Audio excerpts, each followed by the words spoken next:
Bonjour, on retrouve Philippe Bellecroix pour la deuxième partie des interviews d'Emmanuel.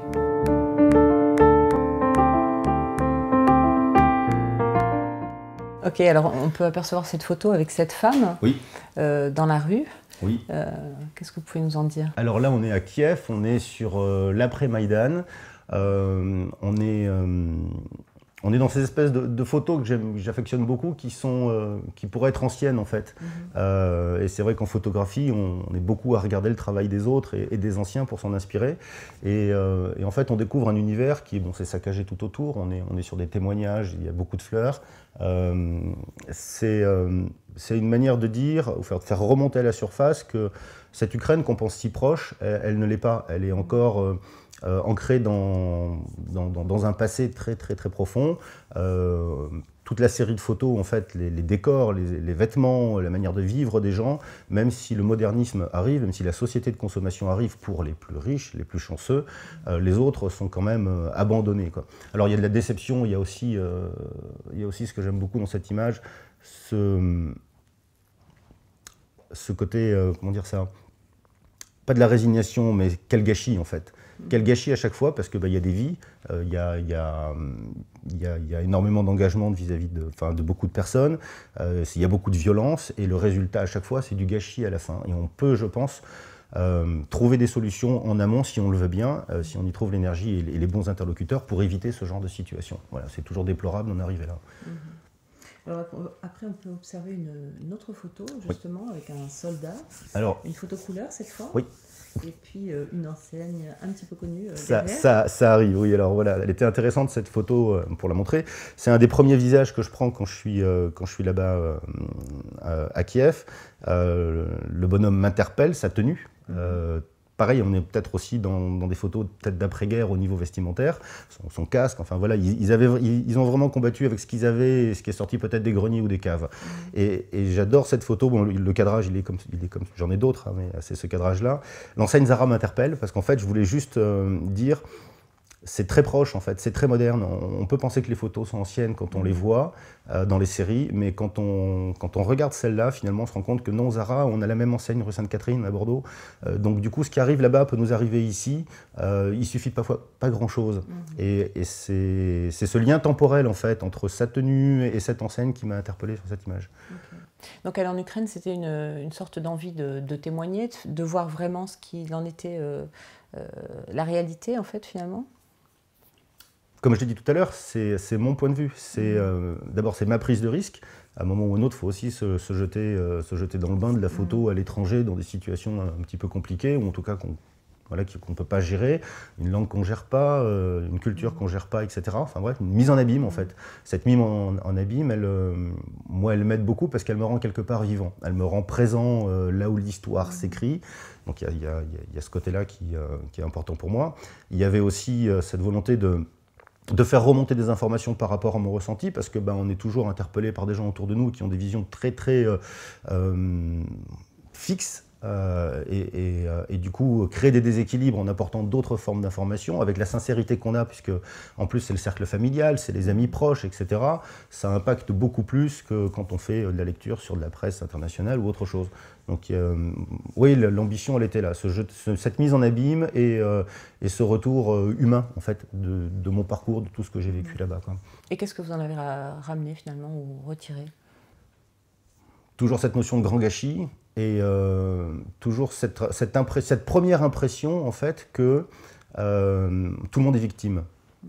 Que ce soit l'Ukrainien pro-européen ou alors l'Ukrainien pro-russe, suivant sa localisation géographique dans le pays, ou même selon sa classe sociale, j'ai ce sentiment que les peuples seront toujours les premières victimes, et peut-être même aussi les dernières, de gens qui n'ont pas la capacité de dialogue, qui n'ont pas la capacité de s'entendre, qui défendent bec et ongle des intérêts qui dépassent finalement les populations. Et c'est ce qu'on va retrouver après plus tard sur Calais. J'ai ce sentiment que finalement, rien ne se décide en bas. Rien ne se décide au bénéfice des gens. Et les enjeux sont tellement colossaux qu'il vaut mieux pas nous les dire, nous maintenir un petit peu dans l'ignorance. Sinon, c'est pas que ça serait l'anarchie, mais en fait, il faudrait revoir tout le système. C'est pas possible. Bon, alors on va passer... pour pour la suite à une autre forme de manifestation, cette fois en France. Oui. Et écoutez, on tombe sur un cliché là avec des amoureux qui s'embrassent, c'est ça, des gens qui manifestent. Oui, oui. C'est un peu tout ce qui me plaît finalement dans ces aventures. Là, on est sur des manifestations donc bordelaise. On est loi travail, on est nuit debout. On est dans ces périodes. Il y a les étudiants aussi qui manifestent à Bordeaux. Bordeaux est une vieille endormie. On a coutume de dire que c'est une ville où tout est calme, où en tout cas tout se fait dans un contexte bien maîtrisé, etc. Et donc grâce à Camille, un copain qui est dans le collectif donc Macadam, on en parlera plus tard, je redécouvre Bordeaux par le bas, par la rue. Et par les manifestations et cette énergie qu'on retrouve au travers des jeunes. Cette photo, elle est super parce qu'en fait, trouver des amoureux qui s'embrassent, un petit couple, pendant une manif où normalement les gens font... Voilà, c'est génial. Et donc, il y a du romantisme. Je pense qu'il y a toujours aussi une forme de romantisme dans les révolutions, dans les manifestations. Et ça ne doit pas échapper aussi en photographie. On ne peut pas avoir que de la violence, que des choses graves. Que des choses graves, etc. Alors après, on tombe sur cette photo où je pense que c'est vous qu'on aperçoit, oui. avec une rangée de CRS derrière. C'est pas moi l'auteur. Armé avec des boucliers. C'est ce qui m'arrive aujourd'hui. Aujourd'hui, mon quotidien, c'est d'être dans les rues de Bordeaux, c'est de couvrir un certain nombre d'événements, c'est d'être présent quand l'actualité a lieu, en tout cas voilà, dans notre ville. C'est ce positionnement aussi stratégique du photographe qui, même s'il a ses opinions, qu'il est convaincu d'un certain nombre de choses, est obligé finalement de se mettre en retrait au profit de l'image et d'être toujours exposé aux deux parties. C'est-à-dire que on peut autant être exposé au CRS qu'être exposé, enfin force de l'ordre, qu'être exposé aussi au jet, à la vindicte des manifestants. Mais c'est une prise de risque, en tout cas, c'est un positionnement qui est indispensable si on veut être objectif, si on veut être sincère dans son travail, et ça fait partie du jeu. Voilà. Mais sans s'en plaindre, je crois qu'il y a un éclat, voilà, sur la photo, il y a un éclat au pied, c'est un ballon certainement avec de la peinture dedans. Mais bon, c'est le taf. Les risques du métier. Oui, ouais, c'est pas des grands risques non plus. Enfin, maintenant, ça a un peu évolué, mais il y a des risques. Ouais. Alors tout à l'heure, je parlais de vous en tant qu'homme engagé. Là, on arrive sur un autre événement, un autre lieu. On est à Calais. Oui. Alors Calais, connu pour les migrants, etc. Qu'est-ce qui vous décide à aller y faire un tour ? Alors c'est toujours ce premier sentiment quand les médias nous interpellent en fait sur des situations qui sont géopolitiques, géostratégiques. L'Ukraine en était une, Calais en est une autre, avec un drame humanitaire, un drame sanitaire, et surtout ce clivage qu'il y a dans la population entre les pros et les anti-Calais, les pros et les anti-migrants. Et finalement, il y a une proximité, c'est juste là, c'est à quelques centaines de kilomètres de Bordeaux, et donc ça serait... il n'y a pas d'excuse à ne pas y aller. La manière dont ça s'est organisé, j'ai pris un peu comme pour l'Ukraine aussi. Il faut avoir des contacts quand on va quelque part pour être bien accueilli et pas faire n'importe quoi et pas dire n'importe quoi après derrière. Donc mon association d'ULM, j'ai des adhérents, on décide de monter une petite collecte, on ramène des vêtements, des chaussures, tout un tas de choses. Et je suis en contact avec Salam, une association qui s'occupe depuis des années de l'accueil des migrants là-bas.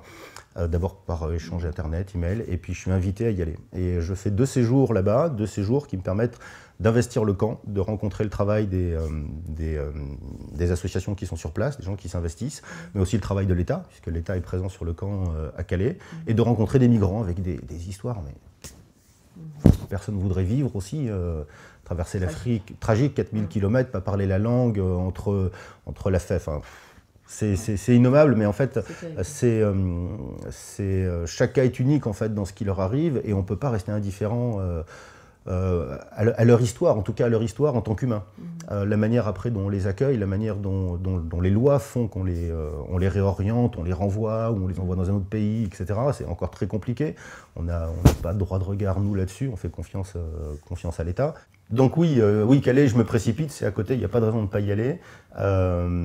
De belles rencontres, mais vraiment de belles rencontres, et à chaque fois, comme pour l'Ukraine, ce même résultat, un gros gâchis, et tous victimes. Parce que je ne peux pas prendre parti pour une population ou une autre, les Calaisiens ou pas. J'en arrive à la conclusion que les migrants forcés de quitter leur pays pour des conditions qui sont les leurs, on n'a pas à les juger. On les accueille dans des conditions que on peut peut-être un peu plus juger puisque c'est notre territoire. Les Calaisiens eux-mêmes qui sont soit les pro-associatifs, pro-migrants à aider, et c'est normal sur le plan humain, et ceux qui sont contre parce que ils vivent une espèce d'invasion et on peut les comprendre aussi. Avec finalement quoi ? Un abandon depuis des années du bassin industriel du nord de la France, donc il y a une paupérisation et intellectuellement ça joue peut-être aussi. Tout tombe dans la facilité en fait, et donc les réponses, les réactions des gens tombent aussi dans la facilité alors que c'est tellement complexe. Et si on met en plus là-dessus un pré-Brexit qui se prépare en Angleterre, cette pression de migrants tenus sur la frontière par les Français, ça doit jouer certainement dans les bureaux là-haut et dans les ministères. Et donc du coup, je dis mais pourquoi tout le monde est toujours pris en otage quoi, pour des gens qui ne peuvent pas s'entendre et qui ne peuvent pas communiquer alors que c'est leur fonction première. La deuxième partie des interviews d'Emmanuel s'achève aujourd'hui. On se retrouve la semaine prochaine pour la suite.